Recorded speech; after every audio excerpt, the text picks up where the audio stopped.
the center of our world lies the Middle East, and at its very heart, the ancient land which is Iraq.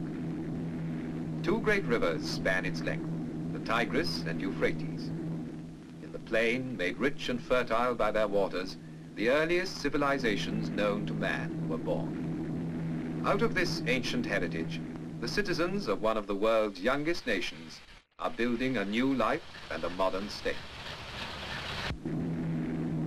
Ageless Iraq is no longer a remote, isolated country. Today, she is a main junction linking the East and West.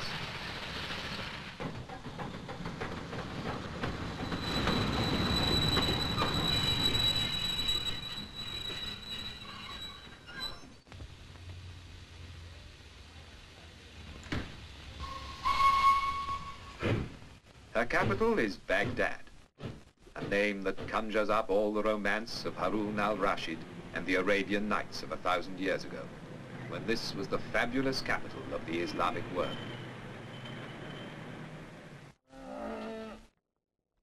The tempo of an age-old way of life contrasts with the swifter rhythm of the new.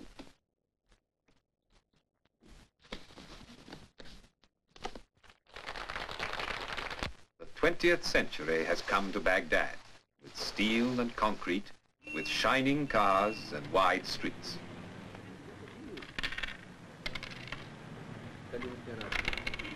But the people of Iraq hold on to the best of their old traditions.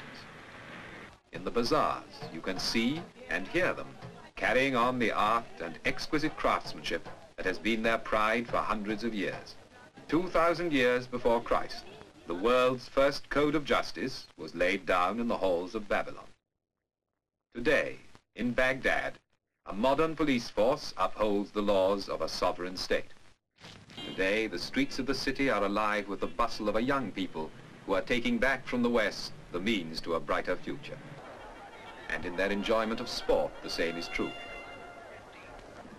And now, in the 20th century, the sport of kings has come into its own in Baghdad, and how the people love it. In Iraq, as in every land, the housewife's work is never done.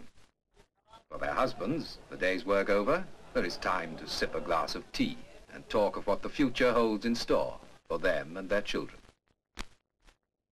Today, the modern port of Basra is Iraq's waterway to the world. Ships laden with the goods of the new age sail out from the Persian Gulf to the Indian Ocean and the Far Orient. And the skies over Basra are thronged with the traffic of the air.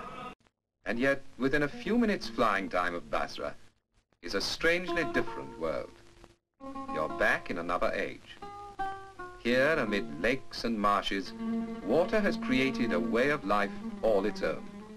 A way of life well suited to these strange surroundings, and at the same time a living reminder of that remote past when men settled by these waters to found the first great cities known to man.